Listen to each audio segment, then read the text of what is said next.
इंदौर की धरती से आज नैमिषारण्य के उस पथ पर हमारे साथ मौजूद हैं श्री गुरु जी, और इनसे परिचय चाहूँगा। और उसके बाद मेरा सवाल है कि परिक्रमा कर रहे हैं, 84 कोसी परिक्रमा ऐतिहासिक परिक्रमा है जिसे देवताओं ने किया है, कैसा महसूस कर रहे हैं?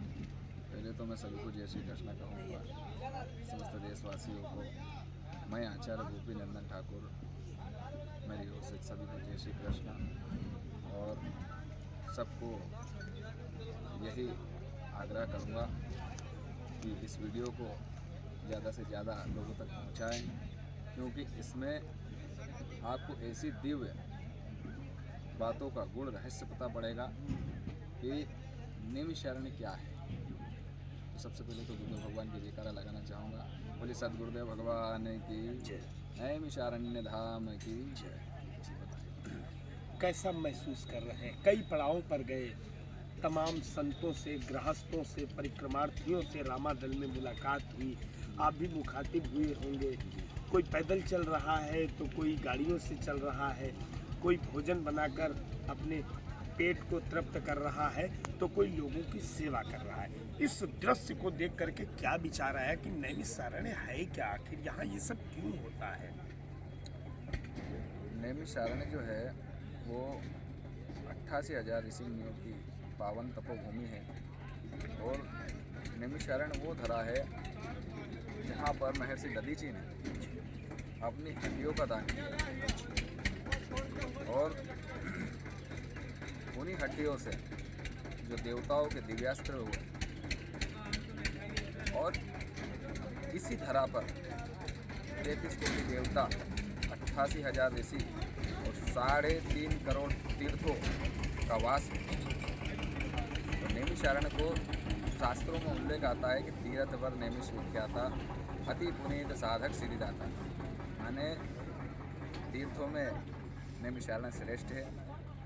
पुनीत तो सब होते हैं, लेकिन जिसके आगे अति लग जाए उसकी तो बात कुछ और होती है। ये अति पुनीत है। आप पहली बार परिक्रमा कर रहे हैं? जी, हमारी ये पहली परिक्रमा है। तो आपने तो बहुत खास अनुभव को बटोरा होगा और अपने अंदर उसे समेट करके सहेजने का प्रयास कर रहे हैं। जी, अनुभव जो है वो भ्रमण करने से आता है। और जब अभी कुंभ गया, लाखों की पब्लिक वहाँ पर उपस्थित कुंभ में हुई। लोग जाते हैं कुंभ में और वहाँ से जाकर के जल लेकर आते हैं। कहा जाता है कि उस समय जल में अमृत का वास होता है, अमृत की वर्षा होती है। वो ये कौन सा अमृत है? ये अमृत ऋषि मुनि साधु संतों का जब संत समाज एकत्रित होता है तो उनके वचनामृत जो होता है, ये वो अमृत की वर्षा वहाँ पर होती है। और इसी अमृत को हम ला करके और अपने ग्रस्त में इसको उतारें। हमारे जितने मिलने जुलने वाले समाज में सामाजिक व्यक्ति है, उनको अपना अनुभव जो आप ऐसे कुंभों में जा कर के प्राप्त करते हैं, जिस ज्ञान की प्राप्ति आपको होती है, ज्ञान जो है वो अगर पापी से भी मिल जाए तो उसे छोड़ना नहीं। क्योंकि अगर आप एक स्वर्ण का सिक्का नाली में डाल दो और दूसरा नया फ्रेश सिक्का निकाल कर दोनों सुनार की दुकान पर रखोगे और कहोगे कि भाई ये नाली में गिरा हुआ सिक्का है और ये स्वर्ण का फ्रेश सिक्का है, तो दोनों की कीमत बताओ, तो क्या कभी नाली में गिरे हुए सिक्के की कीमत कम होगी?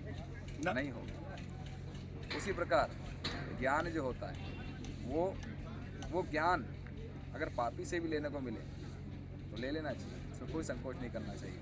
और नैमिषारण्य में तो सिद्ध संत के वास होते हैं, तो अगर ज्ञान प्राप्ति की कोई इच्छा रखता हो तो नैमिष आए और नैमिष में ज्ञान प्राप्त करें। आपने किस तरह का नैमिषारण्य क्षेत्र में और परिक्रमा क्षेत्र में ज्ञान प्राप्त किया? हमने जो अपने मुख से अपनी बड़ाई कोई, क्योंकि ये अच्छा नहीं है कि अपने मुख से हम ही अपनी बड़ाई कर लें। हम गुरुदेव भगवान के शिष्य हैं। हमारे गुरुदेव भगवान इस नैमिषारण्य क्षेत्र में श्री व्यास पीठाधीश्वर श्री अनिल कुमार शास्त्री जी हैं, और हम प्रयास कर रहे हैं कि हम भी जितना हो सके उतना ज्ञान प्राप्त करने का प्रयास करें। हम अपने आप को ज्ञानी नहीं कहते हैं, लेकिन हाँ, जो सीखा है, जो समझा है, जो अनुभव है, वही आपको बताएंगे। चर्चाओं का दौर गोपीनंदन ठाकुर जी के साथ में है और इंदौर की पृथ्वी से यहाँ नैमिषारण्य क्षेत्र में हो रही 84 कोशी परिक्रमा में शरीक हुए हैं। और ख़ास बात तो ये है कि नैमिषारण्य के विख्यात व्यास पीठाधीश्वर प्रसिद्ध कथावाचक श्री अनिल शास्त्री जी के आप शिष्य हैं। और कितने वर्ष हो गया गुरु जी से जुड़े हुए आपको? हमारे जीवन में गुरुदेव भगवान की कृपा हुई 2016 में और आज 2025 है। 9 वर्ष से हम गुरुदेव से जुड़े हुए हैं और इस 9 वर्ष में गुरुदेव भगवान की खूब असीम कृपा हम कुछ ऐसा खास आपने गुरुदेव जी से सीखा होगा कि वो ज़रूरी है जीवन में, ऐसा कुछ बताएं। सत्य का संकल्प। बहुत सुंदर, बहुत सुंदर। सत्य तो अनंत काल तक सत्य ही रहेगा और सत्य बहुत ज़रूरी है व्यक्ति के जीवन में। ये जो 84 कोशी परिक्रमा वर्तमान समय में चल रही, इसे देवी देवताओं ने भी किया और अब लोग क्या सीखना चाहते हैं इस परिक्रमा को करके? जो लोग कर रहे हैं, अब भी कर रहे हैं, हम लोग भी कर रहे हैं, तो अब क्या सीखना है मुझे इसको करके? क्योंकि देवी देवता तो पता नहीं कौन से काल में करके चले गए और हम लोग आखिर पृथ्वी का मनुष्य क्या सीखने का अगर प्रयास सीखना कर? चाहते हैं तो नैमिषारण्य आए, सीखने को मिलेगा। कई जगह आपने सुना होगा एक लोटा जल और समस्या का हल। तो शास्त्र में कहते हैं कि कलशस्य मुखे विष्णु कंठे रुद्र समाश्रित मूल तत् स्थित ब्रह्मा और मध्य मात्र गणा स्मृता। माने जो एक कलश होता है, कलश के मुख में विष्णु का, कंठ में रुद्र का, मूल में ब्रह्मा का और मध्य में सभी मात्र शक्तियों का वास होता है। जिस शिव को हम जल दे रहे हैं उसका अगर कंठ पकड़ के उसे जल देंगे तो क्या वो जल पूर्ण रूप से उसे प्राप्त हो? ना, बिल्कुल। तो सीखना जरूरी है। एक लोटा जल समस्या का हल तो है, मगर वो जल देना कैसे? सीखना अगर है तो नेमिषा है। एग्जाम्पल के तौर पर हम कोई भी घर में छोटी या बड़ी कैसी भी पूजा कराते हैं, सबसे पहले घट की स्थापना, घट माने कलश की स्थापना करते हैं। उस कलश की स्थापना में कहते हैं कलशस्य मुखे विष्णु, कलश के मुख में विष्णु का वास होता है। कंठे रुद्र, कंठ में रुद्र माने शिव का, मूल में मूल स्थित ब्रह्मा, मूल में ब्रह्मा का और मध्य मात्र गणा, मध्य में सभी मात्र शक्तियों का वास होता है। तो जब कलश में सभी देवी देवताओं का वास होता है और हम शिव जी की जो शिवलिंग पर जल अर्पित करते हैं, तो जल अर्पित करते समय कलश को कंठ से पकड़ते हैं।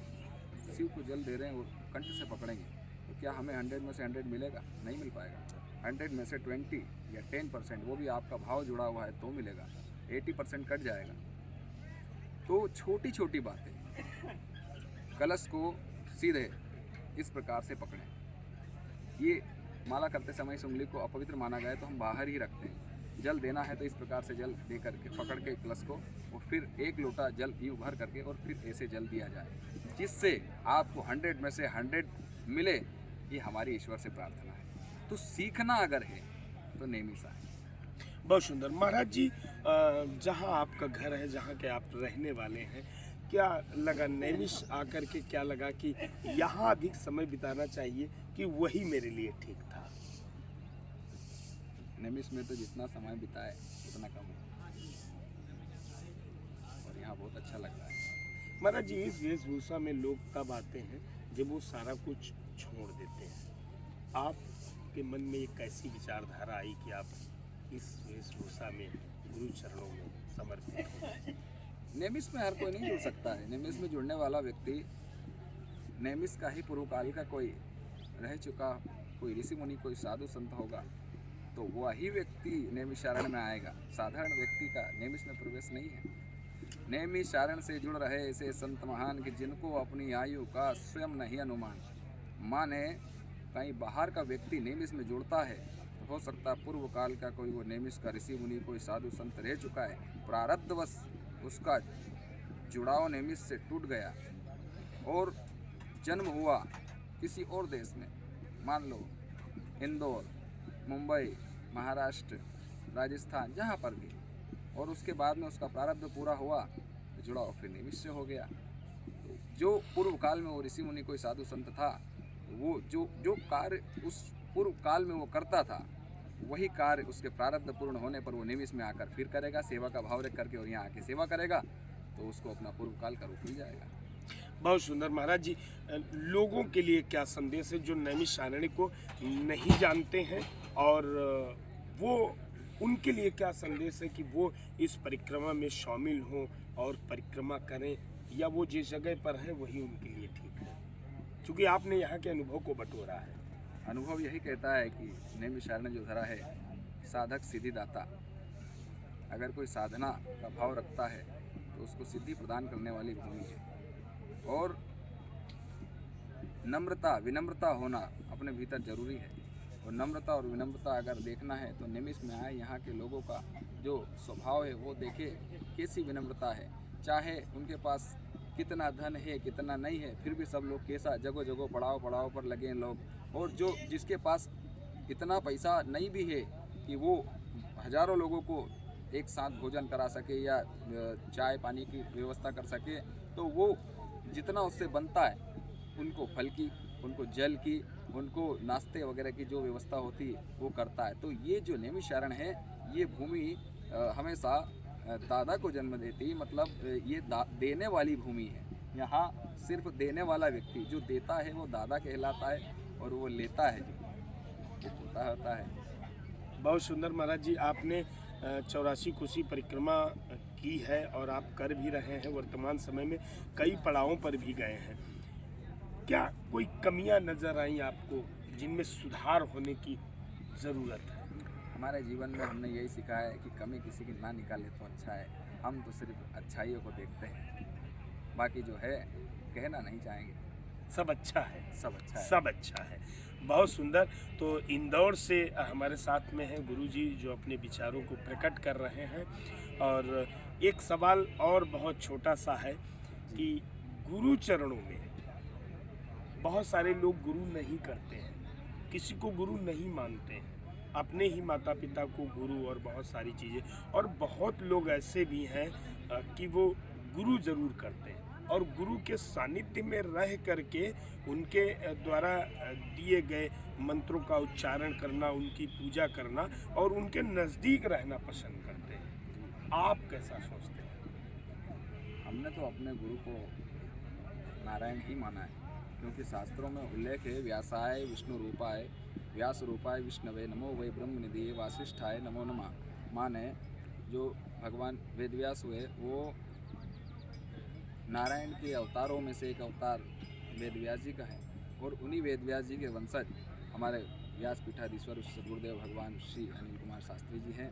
और ऐसे गुरु को पाकर हमारा जीवन धन्य हो गया, जो हमने ऐसे गुरु के दर्शन पाए। और मनुष्य योनि में आकर के कहते हैं मनुष्य जीवन सभी को प्राप्त नहीं हो जाता है, बहुत दुर्लभ है। बड़े भाग्य मनुष्य तनु पावा और सुर दुर्लभ सब ग्रंथ निगावा। सभी ग्रंथ यही गाते हैं कि सुर माने देवताओं को भी दुर्लभ है, और अगर मनुष्य जन्म प्राप्त किया है और हमने ऐसे सद्गुरुदेव भगवान का सानिध्य पाया है, तो हम अपने आप को बहुत बड़ा भागी मानते हैं और अपने आप को बहुत सौभाग्यशाली मानते हैं कि ऐसे गुरु के हमें दर्शन हुए। महाराज जी, तमाम आम जनमानस को क्या संदेश देना चाहेंगे? जनमानस को यही संदेश देना चाहेंगे कि वो नैमिषारण्य में आए, क्योंकि नैमिषारण्य जो है वो नाभि गया कहा जाता है। तो जैसे हमने कई लोगों के मुंह से भी सुना होगा कि नाभि को अगर ठीक कर लिया तो शरीर की सारी बीमारियां ठीक हो जाती है। हमने कई संतों से महापुरुषों से सुना है कि नाभि को अगर ठीक कर लिया तो शरीर का सारा रोटेशन ठीक हो जाता है। तो अगर आपको अपने आप को उच्च बनाना है तो नाभि गया नेमिष में आना है। नेमिष में आप आइए, आपके जीवन में सुंदरता आ जाएगी। क्यों आएगी? कारण क्या है? कारण यह है, आपने सुना होगा आज कई लोग सबसे ज़्यादा अगर कोई कांड करते हैं तो सुंदर कांड करते हैं। तो सुंदर कांड क्यों करते हैं और सुंदर कांड करने के क्या लाभ है? और सुंदर कांड जब करते हैं तो उसका नाम सुंदर कांड क्यों रखा? सुंदर कांड का नाम ही सुंदर कांड क्यों रखा? भाई सुंदर कांड में 75% राक्षस मरे, भीषण अग्नि कांड हुआ, तो बाबा जी को लिख देना था तुलसी जी को भीषण अग्नि कांड। फिर सुंदर कांड क्यों लिखा? वो इसलिए लिखा देखो बाल कांड में सब वर्णन बालावस्था का है, अरण्य कांड में, उत्तर कांड में, मतलब अलग अलग कांड में सब वर्णन है। लेकिन ये बीच में सुंदर कांड का क्या महत्व है? तो सुंदर कांड का नाम ही सुंदर कांड क्यों लिखा? तो बाबा जी ने लिखा है कि सुंदर कांड की पहली चौपाई पढ़ लेना, उसका अर्थ निकाल लेना, पूरा सारांश समझ में आ जाएगा कि सुंदर कांड का नाम ही सुंदर कांड क्यों लिखा गया है। सुंदर कांड की पहली चौपाई क्या है? जामवंत के वचन सुहाए, सुनि हनुमंत हृदय अति भाए। जामवंत के वचन सुहाए और सुनि हनुमंत हृदय अति भाए। इसमें बोलने की शुरुआत जो है वो किससे हो रही है? बोलने की शुरुआत जामवंत माने बूढ़े, और सुनने की शुरुआत किससे हो रही है? माने नौजवान। जामवंत बोल रहे हैं और हनुमान सुन रहे हैं। तो समाज में जब तक वृद्धों की बात मानकर नौजवान किसी प्रकार का कोई कार्य करते हैं तो उनके हाथों से सदा सुंदर सुंदर कार्य होते हैं। चाहे भीषण अग्निकांड भी क्यों ना हो जाए, उसको सुंदर कांड से जोड़ दिया जाता है। जीवन में कभी विभक्त कांड नहीं होगा। वृद्धों की, बुजुर्गों की बात मानकर, राजगुरुओं की, संतों की बात मानकर अगर समाज में व्यक्ति कोई भी कार्य करता है तो उसके हाथ से सदा सुंदर सुंदर कार्य होंगे और सुंदर सुंदर कांड होंगे। इसलिए बाबा जी ने सुंदर कांड का नाम सुंदर कांड लिखा। जी बहुत सुंदर। ये चर्चाओं का दौर चल रहा है और नैमिषारण्य की उसी जगह से चल रहा है जो पवित्र भूमि है, जहाँ पर 84 कोसी परिक्रमा इस समय चल रहा है। तमाम साधु संत रामादल में शरीक होकर के अपने अपने आप को धन्य कह रहे हैं। चर्चाओं के दौर में हर वक्त हर जगह वही शब्द सुनने को मिलता है कि पृथ्वी का जो ये गोल है, जो बीच है, जिसे नाभि कहते हैं, यहाँ सुधार होना चाहिए, यहाँ का व्याख्यान होना चाहिए, यहाँ लोगों का आना जाना होना चाहिए।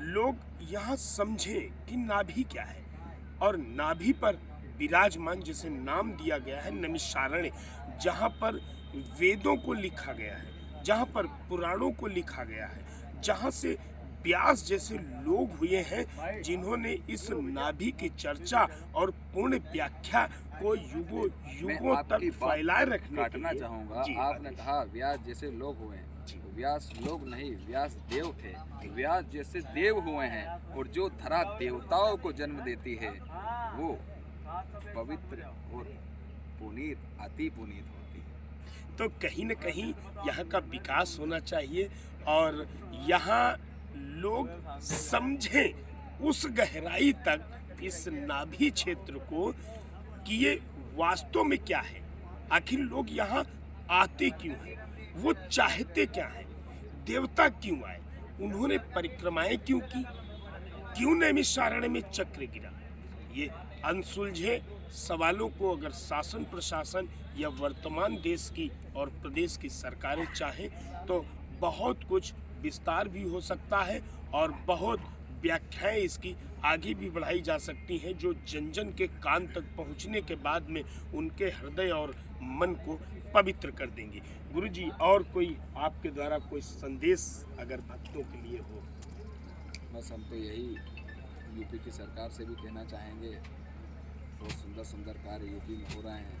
माननीय योगी जी से हम यही कहना चाहेंगे कि आपका थोड़ा सा ध्यान आकर्षण निम्स की ओर भी होना चाहिए, यहाँ का विकास होना चाहिए और यहाँ पर सभी संतों के लिए मार्ग में आ रही किसी प्रकार की अगर कोई बाधा है तो उस बाधा को आपके माध्यम से वो बाधा हट जानी चाहिए, क्योंकि आप जैसे संत होंगे तो ही समाज में, हिंदुओं में और सनातनियों में एकता होगी। और आप का नारा है बटोगे तो कटोगे, शायद से बिल्कुल और एक रहोगे तो नेक रहोगे।